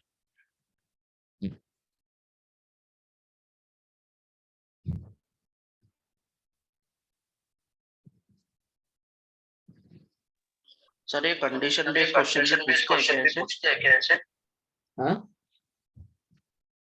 Condition based drop of questions. मैं यही देखा था सिलेबस में, ये टॉपिक है ड्रॉट एनालिसिस एंड उसका ये क्या बोलते एप्लीकेशन। ठीक है, फिर मैंने इसको इधर उधर किताबों से ये वो करके बढ़िया प्रिपेयर किया, फिर पेपर देखा, क्वेश्चन ही दिखा मेरे को। ठीक है, तो इसलिए आएगा नहीं आएगा, अब एक पेपर से अपन कितना ही कैसा एनालिसिस कर सकते हैं वो डिपेंड करता है ना। तो आया भी तो बाकी सब, बाकी टॉपिक भी अगर अपन देखते हैं तो कोई बहुत डिटेल क्वेश्चन नहीं आ रहा है ना। आया भी तो छोटे मोटे ऐसे असर्शन बेस्ड वगैरह क्वेश्चन रहते हैं ना, ऐसा बना सकते हैं। ड्रॉट आया तो vegetation will decrease, vegetation will increase, biodiversity impact, ऐसे टाइप के वैसे क्वेश्चन बने तो बन सकते हैं। इसलिए आपको थोड़ा सा उसको थेरेटिकली ही समझना है। तो मैंने पॉइंट वाइज इसको बनाया, आप एक बार पढ़ भी लोगे ना तो आपको आइडिया आ जाएगा। Yes sir. Also some drought events such as flash drought, flash droughts भी होते हैं, मतलब कुछ समय के लिए आते हैं फिर ठीक हो गए, ऐसा मान लो। Can emerge relatively quickly, droughts are typically creeping slowly emerging disasters that can be monitored over time. Monitoring indices include changes in precipitation, temperature, surface and ground water supply. अब जैसे आप किसी एरिया को मान लो जीएसडीए मॉनिटर कर रहा है, ये पट्टे में कंटिन्यू वाटर लेवल डिक्रीज होते जा रहा है, तो हम पहले ही अलार्म बजा देंगे कि भाई इधर गड़बड़ हो रही है ना। तो कंसर्न अथॉरिटी वगैरह जो होगी उस पर काम करना शुरू कर देगी, तो रिचार्ज बढ़ाने के लिए वो एरिया को पहले पकड़ा जाएगा, like that. Impacts of droughts are extremely varied and dependent on socio-economic environment of the community affected, identifying the type of impact। ठीक है, तो बेसिकली अपने को पहले ही मॉनिटर करना है और फिर वह मिटिगेशन के मेजर चालू कर देना है कि अगर अपने को दिख रहा है कि प्रेसिपिटेशन डिक्रीज हो रहा है, रेनफॉल कम होते जा रहा है ईयर बाय ईयर, हीट बढ़ती जा रही है, ग्राउंड वाटर का यूज बढ़ रहा है, पॉपुलेशन बढ़ रही है, एक्सप्लॉयटेशन बढ़ रहा है, तो अपन ने एनालिसिस करके प्रिपरेशन चालू कर दिया, काम चालू कर दिया वहां पे, है ना। इम्पैक्ट मेजरमेंट अपन ने ले लिया है, उससे एस्टिमेट कर देंगे कि भाई इतने सालों में ऐसा ही चला तो यहाँ पे ड्रॉट आ जाएगा। ठीक है, तो ना आए करके अपन पहले ही उस एरिया को टारगेट करके काम करना शुरू कर देंगे। ड्रॉट अर्ली वार्निंग सिस्टम बनाते हैं। ठीक है, share information on water supply, climate, hydrology. They involve both monitoring and forecasting components with objective for providing information before and during the onset of drought, है ना। पहले और बाद में कम्युनिकेशन चैनल बनाए जाएंगे, एनालिसिस के थ्रू पूरा डाटा शेयर किया जाएगा, जो भी कंसर्न अथॉरिटीज है आपस में, स्टेट हो या सेंट्रल हो, और उससे पूरा पोटेंशियल डैमेज का एस्टिमेट निकाल के काम करना शुरू कर देंगे। ठीक है, तो एनालिसिस का ये फायदा है कि आपको पता रहेगा कि भाई इतना यहाँ पे नुकसान हो रहा है, ठीक है, कि ये पट्टे में काम नहीं हो रहा है, कि ये पट्टे में नुकसान ज्यादा हो रहा है, इधर पानी कम हो गया है, लाइक दैट। तो ये एप्लीकेशन है बेसिकली, ये अपने को फायदा देंगे और उसके हिसाब से फिर काउंटर मेजर लिए जाएंगे। Drought monitoring involve measuring changes in precipitation, temperature, surface and ground water supply among other factors. ये सबसे पहले अपन मेन देखेंगे। Drought indicators for a community should be selected based on its specific drought impacts. then drought early warning system can initiate action that mitigate the impact of drought on a community, है ना। सबसे पहले important तो ये है कि drought से लोग वहां के अफेक्टेड हो जाएंगे। कोई एरिया में पर्टिकुलर एक गांव में मान लो 7,000 लोग रहते हैं, वहां ड्रॉट आ गया तो उनको पानी नहीं मिला तो वहां रह नहीं पाएंगे। तो फिर 7,000 लोगों को आप कहाँ पे मूव करोगे? ठीक है, तो ये गवर्नमेंट के लिए भी चैलेंज होता है। और इतना बड़ा लैंड कैसे छोड़ सकते हैं, हमारे पास पहले ही रहने के लिए जगह कम है। सो दैट्स वाई हमको मॉनिटर करके वहाँ कुछ ना कुछ करना पड़ेगा, जिससे वहाँ रहने लायक सिचुएशन बनाई जाए और इसको कम किया जाए। That's so this is all about drought analysis and monitor and application. Clear? यहाँ तक कोई डाउट? No sir. 2 मिनट, नेक्स्ट पीपीटी ओपन कर दे।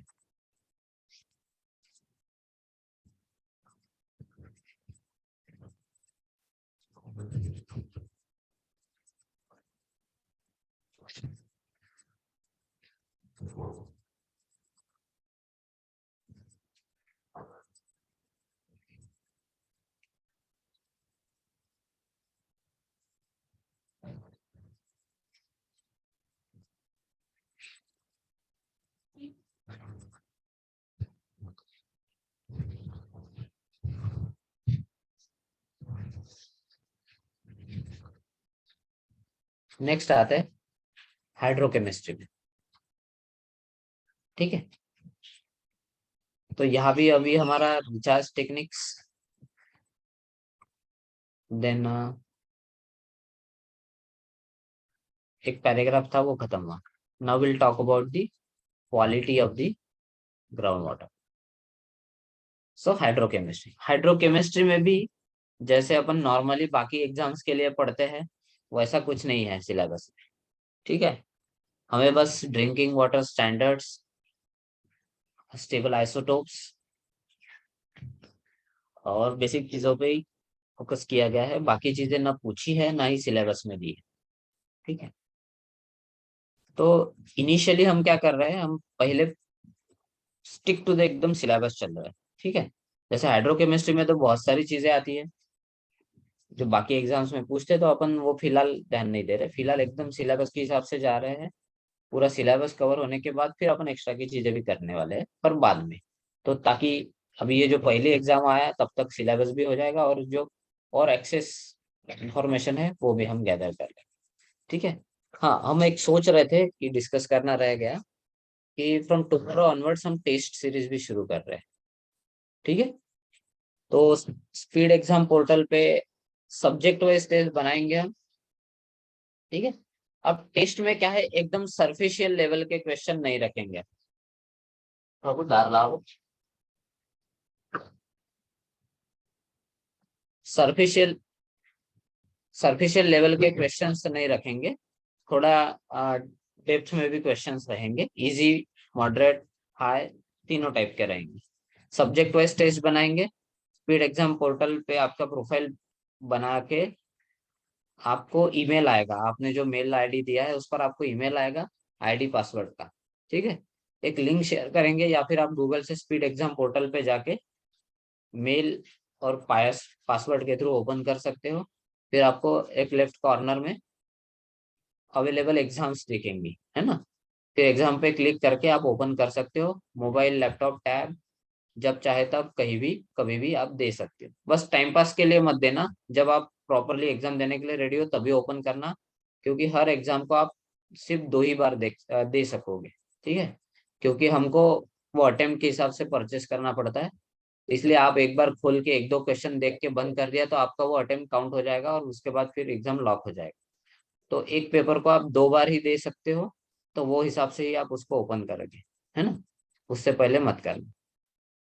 सब्जेक्ट वाइज रहेगा तो सारे सब्जेक्ट के हिसाब से टेस्ट बनाएंगे और आखिरी आखिरी में अपन एक पूरा 100 मार्क के ऊपर मॉक बनाएंगे। पहले अपन थोड़ा छोटे रखेंगे, क्वेश्चंस ज्यादा रखेंगे और आखिरी में एक मॉक बनाएंगे फुल सिलेबस।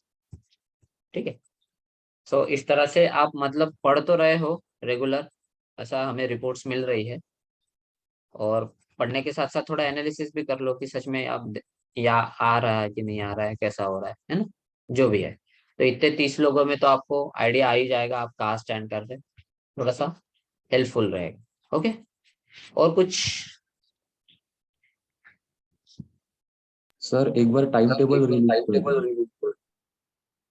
Time table? कौन हाँ मतलब कौन से सब्जेक्ट हाँ वो बताएंगे ना, हम बेसिकली टेस्ट बना रहे, प्लान कर रहे हैं, तो वो जैसे फाइनल हो जाएगा आज, तो ग्रुप में हम शेयर कर देंगे कौन से सब्जेक्ट पे कैसी कैसी टेस्ट है, कितने मार्क की है, विथ निगेटिव मार्किंग, और आप उसको कैसे दे सकते हैं, पूरा इंस्ट्रक्शन के साथ हम देंगे, दे देंगे। ठीक। ठीक है सर। सो नेक्स्ट आते हैं, अब हम आ रहे हैं वाटर क्वालिटी में। ठीक है, वाटर क्वालिटी पे आएंगे, इसके बाद वाटर ग्राउंड वाटर मैनेजमेंट है, उसके बाद वाटर शेड है, तो ऐसा पूरा अपना हाइड्रोजियोलॉजी का सिलेबस। तो अभी रिचार्ज टेक्निक्स वाला पोर्शन खत्म हुआ, now we move on quality. After that हम या तो मैनेजमेंट या फिर वाटर शेड में से कुछ भी एक चालू करेंगे। सो क्वालिटी में भी ज्यादा नहीं है, 2 लाइन का सिलेबस है। सो बेसिकली हाइड्रोकेमिस्ट्री में हम डील क्या करते हैं कि हमें देखना पड़ता है कि वाटर में क्या क्या फैक्टर्स है। ठीक है, कोई भी पानी हम नहीं पी सकते, आपको पता है। जैसे मैंने एक महाराष्ट्र के एग्जांपल से लेके चलते हैं, तो महाराष्ट्र के कुछ एरिया है जैसे डोंगरगांव हो गया, चंद्रपुर हो गया, ये जो एरियाज है ये फ्लोराइड कंटेमिनेशन से इनको दिक्कत है। तो यहाँ पे कैल्शियम फ्लोराइड के डिपॉजिट आते हैं, इससे एसिड बनते हैं। ठीक है, और बहुत सारे इंडस्ट्रियल यूजेस है, ये बहुत सी जगहों पे बिलो द सरफेस अवेलेबल है।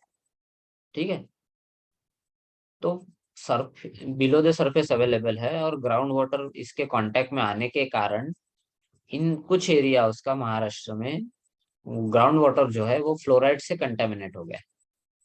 ठीक है, फ्लोराइड से कंटेमिनेशन हो गया, और उसका कॉन्सेंट्रेशन एक जो लेवल है उससे बढ़ गया है।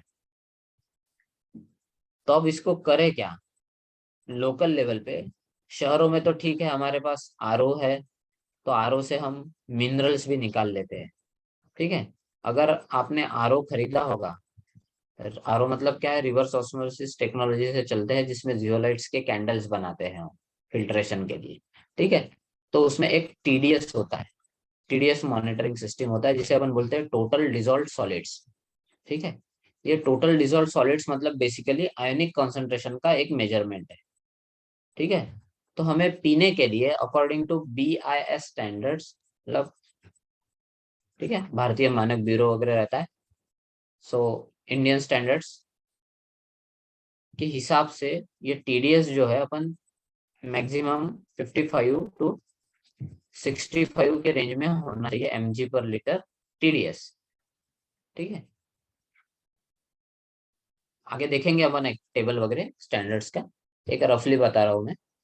इतना टीडीएस चाहिए, मतलब आप जो आरओ से पानी पी रहे हैं इसमें अगर इतना टीडीएस है तो आपको कोई इफेक्ट नहीं आएगा, और आप बाहर का भी पानी पी ले रहे तो कोई इशू नहीं आएगा। पर जो आरओ है, ये आरओ जो है ये टीडीएस 15 लेके आते हैं, 15 से 18। आप कोई भी कंपनी का आरओ खरीदो तो वो उसका टीडीएस 15 या 18 पे लेके आते हैं, हर आरओ यही करता है। ठीक है, इसके लिए नहीं मेरा वाला नहीं करता ऐसा मत बोलना मेरे, हर आरओ का ये स्टैंडर्ड है, 15 से 18 टीडीएस पे आता है। अब इतना प्योर पानी आप पियोगे तो इससे प्रॉब्लम क्या होगा कि आदत लग जाएगी, और बाहर का पियोगे तो आपका पेट खराब हो जाएगा, है ना। किसी के घर में कोई पानी पी लिया बिना आरओ का तो गड़बड़ हो जाएगा। तो ये चीजें होती है ना। तो आरओ लगाने से पहले अपने को देखना पड़ता है कि अगर टैप वाटर आ रहा है तो आरओ लगाओ ही मत, यूवी लगाओ। और अगर कुएं का या फिर टंकी का पानी इस्तेमाल कर रहे हो स्कीम्स में वगैरह तो आरओ लगाना ही पड़ता है। तो इसमें क्या करते हैं, एक टीडीएस एडजस्टर ऊपर से लगाना पड़ता है। ठीक है, अगर नहीं लगा होगा आपके घर में तो आप लगवाओ, बुलाओ उसको। टीडीएस एडजस्टर आते हैं, कुछ महंगा नहीं आता, 300-400 रुपए का आता है ये लगभग।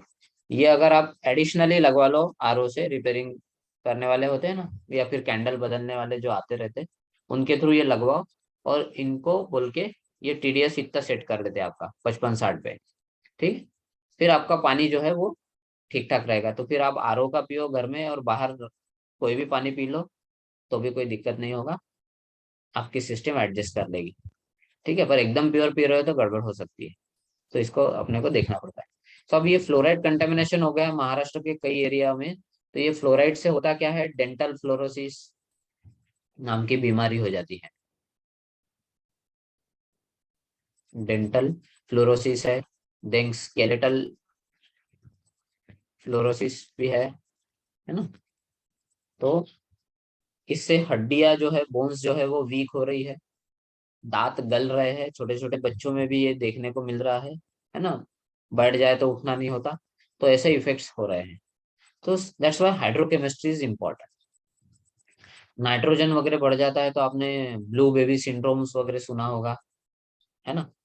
हालांकि ये डिजीजेस और मिनरल्स इम्पैक्ट वगैरह सिलेबस में नहीं है, पर आप फिर भी एडिशनली पढ़ सकते हो, बाकी एग्जाम्स में पूछते हैं, है ना। तो ब्लू बेबी सिंड्रोम है तो नाइट्रेट्स का कॉन्सेंट्रेशन पानी में बढ़ जाता है, तो वो हीमोग्लोबिन के साथ रिएक्ट करके मिथेनोग्लोबिन बना देते हैं। ठीक है, जिससे हीमोग्लोबिन डिप्लीट होने लगता है बॉडी में। तो ये बेबीज में देखे थे, बेबीज में देखा जाता है, आंखें नीली हो जाती है। ठीक है, तो ब्लू बेबी सिंड्रोम वगैरह बोलते हैं।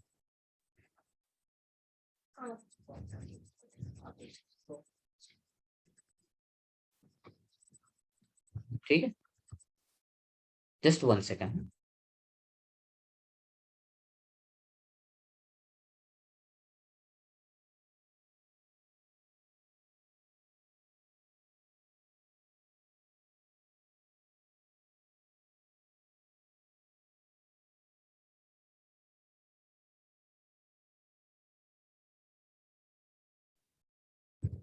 ओके, तो एक बेसिक आइडिया समझ में आया हाइड्रोकेमिस्ट्री का, कि यस इसमें सर। बेसिकली पढ़ना क्या है, करना क्या है अपने को। ठीक है, फिर आते हैं वाटर सैंपल पर। अपने को सिलेबस पे जो फोकस है वो इस पे नहीं है। सिलेबस पे फोकस क्या है, बेसिकली इनका सिलेबस जो है ना वो थ्योरेटिकल कम और प्रैक्टिकल ज्यादा है। मतलब आपको काम क्या करना है इस पे ज्यादा दिया एम्फोसाइज किया गया है ना। जैसे अगर जियोलॉजिस्ट बनते हो, हाइड्रोजियोलॉजिस्ट बनते हो, तो अपने को क्या करना है उस पे है, तो आपको वेल इन्वेंटरी करनी है, आपको एक्वीफर टेस्ट करना है, तो ऐसे सिलेबस को पार्ट बनाया गया है ना। तो यहाँ हमें इम्पैक्ट क्या होता है वो नहीं है, है ना। वाटर सैंपलिंग टॉपिक है पहला, वाटर सैंपलिंग। तो हमें सैंपलिंग कैसे की जाती है इसके ऊपर ही पूछा गया है, फिर उसका इंटरप्रिटेशन। मतलब रिपोर्ट मिलती है आपको, हाइड्रोलॉजिकल रिपोर्ट, तो फिर आप उसको कैसे रीड करेंगे, कैसे बताएंगे, ऐसे पार्ट हमको दिया गया है। ठीक है, तो first topic is water sampling. अब सैंपलिंग की कैसे जाती है, कैसे इंस्ट्रूमेंट्स रहते हैं, क्या क्या अपने पास चीजें हैं, ये सब इसमें देखना है। सो फॉर क्वालिटी एनालिसिस अपने को सैंपल करना पड़ेगा, तो कुछ भी आया है, लोटा लेके पानी लेके आया, ऐसा तो नहीं कर सकते। ठीक है, तो अपने पास पायरेक्स ग्लास या फिर पॉलीइथिलीन बॉटल्स होती है ना, ये वर्ड ध्यान में रखना। पायरेक्स ग्लास है, पॉलीइथिलीन बॉटल्स है, इनका हम जनरली यूज करते हैं, जो सेटिस्फैक्टरी मानी गई है एनालिसिस के लिए। Then volume of 1 or 2 liters are usually sufficient for normal routine chemical analysis। 1 से 2 लीटर पानी का कलेक्शन अपने को करना पड़ेगा एक नॉर्मल एनालिसिस के लिए। Then after rinsing the bottle, मतलब बॉटल को डुबो दिया वो पानी में, water being sampled, the sample is then collected and securely sealed. ठीक है, कलेक्ट करने के बाद प्रॉपरली एयर टाइट उसे करना है, ताकि एयर कांटेक्ट ना आए और कंटामिनेशन ना हो। The water should be stored in cool place and transferred promptly to the laboratory for further analysis. Then sample should be taken from well only after it has been pumped for some time। मतलब ऐसे ऊपर ऊपर का पानी नहीं लेना है। अगर कुएं से सैंपल कलेक्ट करना है तो पहले थोड़ा कुछ देर पंपिंग करवा लो, या फिर जो वेल से अभी अभी पानी दिया गया हो उसके बाद सैंपल लो। एक ना ऊपर ऊपर का कंटेमिनेट होता है तो वो नहीं लेना है, थोड़ा सा नीचे का लेना है, तो पंपिंग होने के बाद ले। Otherwise, non-representative samples of stagnant or polluted water may be obtained। अगर ऐसा नहीं किया तो थोड़ा सा polluted water सैंपल में आ जाएगा, तो अपने को प्रॉपर एनालिसिस नहीं कर पाए। With each sample, a record should be made of well location, depth of sample, size of casing, date, water temperature, odor, color, turbidity, operating condition of the well, immediately prior to the sampling। मतलब जहां से sample कर रहे हैं, कहाँ से किया, वहाँ की लोकेशन लेनी है, कौन से डेप्थ से सैंपल लिया वो बताना है, साइज ऑफ केसिंग क्या है वो बताओ, टेम्परेचर, ऑर्डर, ठीक है, कलर, टर्बिडिटी, सब कुछ देख लो। उसके बाद ही अपने को डिसाइड करना है और देखिए, ठीक है। टू एनालाइज, ये हो गया। फिर to analyse for organic and radiological constituent, मतलब उसमें कुछ ऑर्गेनिक मटेरियल है क्या वो देखना पड़ेगा, है ना। उसके बाद रेडियोलॉजिकल कंस्टिट्यूएंट्स मतलब आइसोटोप्स वगैरह भी हो सकते हैं, वो देखना पड़ेगा, है ना। स्पेशल सैम्पलिंग, और ये सब देखने के लिए स्पेशल सैम्पलिंग या स्टोरेज टेक्निक्स लगती है ना, क्योंकि ऑर्गेनिक मैटर और रेडियोलॉजिकल कंस्टिट्यूएंट्स को अपन ऐसी नॉर्मल मेथड से आइडेंटिफाई नहीं कर सकते, तो उसके लिए स्पेशल मेथड्स रहेगा। तो अपन वही 1-2 लीटर पानी कलेक्ट करेंगे, तो उसमें से थोड़ा थोड़ा अलग अलग टेस्ट के लिए अपन यूज करते हैं, ठीक है। 50 ml, 100 ml, like that. The shorter the time that elapses between collection of sample and its analysis। तो ऐसा नहीं है कि भाई आपने आज सैंपल कलेक्ट कर लिया और उसको फिर 10 दिन बाद एनालिसिस करेंगे, ऐसा नहीं है, ठीक है। जितना शॉर्ट टाइम स्पैन रहेगा उतना अच्छे रिजल्ट्स मिलेंगे। जैसे आज सैंपल लिया तो आज ही आपका लैब में पहुंच जाए तो बेहतर है। Generally more reliable and analytics result will be for certain constituents and physical values, immediate analysis in the field is required to obtain dependable result। Basically immediate analysis होना चाहिए और वही सबसे बेनिफिशियल होगा। Determination of the temperature, pH, alkalinity, dissolved gases should always be carried out in the field because changes are inevitable by the time samples such as reach the laboratory। मतलब ये कुछ चीजें हैं, जैसे टेम्परेचर का पता करना है अपने को, पीएच का पता करना है, अल्केनिटी और डिजोल्व गैसेस का पता करना है, तो इन चीजों का एनालिसिस इमीडिएटली ही होना चाहिए, अदरवाइज रिजल्ट्स बदल जाएंगे लेबोरेटरी तक सैंपल जाते जाते, है ना। तो अपने पास नहीं क्या, ऐसे छोटे छोटे ऐसे टीवी के रिमोट जैसे इंस्ट्रूमेंट्स आते हैं, ठीक है, टीडीएस वगैरह चेक करने के लिए। बस उसको ऐसे ऐसे नीडल जैसे रहता है, उसको पानी में डुबाओ, आपको टीडीएस पता चल जाएगा। स्ट्रिप लाओ, पीएच आपको पता चल जाएगा, लाइक दैट। अल्केनिटी पता चल जाएगी, ऐसे हैंड हेल्ड इंस्ट्रूमेंट है, छोटे छोटे ऐसे आते हैं टीडीएस काउंटर वगैरह करने का। Then storage of sample prior to the analysis can also affect result. जैसे आप देखोगे क्या होता है, स्टोर करना पड़ता है। मतलब ऐसा नहीं है कि आपने सैंपल कलेक्ट कर लिया 1 लीटर, उसमें से एनालिसिस हो गया, उसमें से अच्छा अच्छा रिजल्ट मिल गया, लेकिन आपको उसका आधा सैंपल स्टोर करके रखना पड़ता है। कि मान लो आपने कुछ ऐसा अनइमेजिनेबल डिस्कवरी कर दिया, तो जब वेरिफिकेशन होगा आप अपने अथॉरिटी को या और हायर लेवल पे वो जब दोगे कि आपने डिस्कवरी किया है, तो सब लोग स्क्रूटिनी करेंगे, है ना, उसे चेक करेंगे कि सच में ऐसा है क्या, वैसा है क्या। तो वो जब स्क्रूटिनी होती है तो उनको फिर से सैंपल लगता है, क्योंकि आपने तो अपना सैंपल यूज करके अगर रिजल्ट निकाल लिया, अब सैंपल ही नहीं बचा, तो फिर आपके पास तो प्रूफ ही नहीं है, कौन मानेगा। तो इसलिए वही सैंपल स्टोर करके रखना पड़ता है, फिर वो वही सैंपल कलेक्ट करेंगे फिर से आपसे और फिर से एनालिसिस करके रिजल्ट्स निकालेंगे। और अगर मैच कर जाता है थोड़ा बहुत कम ज्यादा जो भी होगा, वो हिसाब से फिर वो अप्रूव करेंगे, लाइक दैट, है ना। तो ये पैथोलॉजी वाले भी करते हैं ये, समझ में। तो जैसे बड़ी बड़ी टेस्टिंग होती है, जैसे मान लो बायोप्सी वगैरह आपने सुना है, कैंसर डिटेक्शन वगैरह में करते हैं, है ना। तो एकदम जैसे गठान उठान है तो ड्रिल करते हैं बॉडी के अंदर जहाँ पे भी हो, और वहां से सैंपल कलेक्ट करते हैं। तो वहां से सैंपल, आधा सैंपल स्टोर कर लेंगे और आधे सैंपल को टेस्ट करके आपको रिजल्ट बता देंगे जो भी है, और वो आधा सैंपल स्टोर करके रखा जाता है। भविष्य में और किसी जगह आप हॉस्पिटल चेंज करते हो, कुछ करते हो, तो उनको लगता है तो वो मंगवा सकते हैं, तो आपको वो मांगना पड़ेगा एप्लीकेशन करके, तो वो फिर से मिल जाएगा आपको, लाइक दैट। तो वो स्टोर किया जाता है।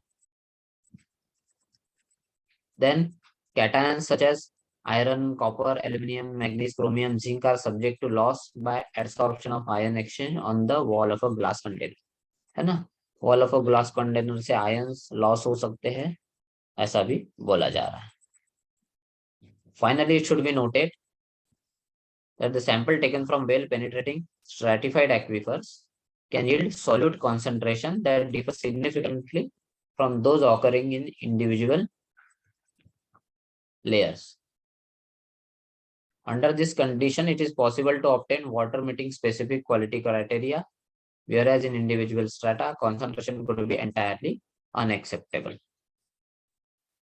ठीक है, तो वेल पेनिट्रेटिंग साइट से अगर आप एक्वीफर से सैंपल कलेक्ट कर रहे हो इंडिविजुअल लेयर से, है ना, तो एक स्पेसिफिक क्राइटेरिया रहेगा उसका, वो आपको देखना है कि कैसे क्या सैंपल कलेक्ट करना है, गाइडलाइंस रहती है, वो हिसाब से ही आपको काम करना है।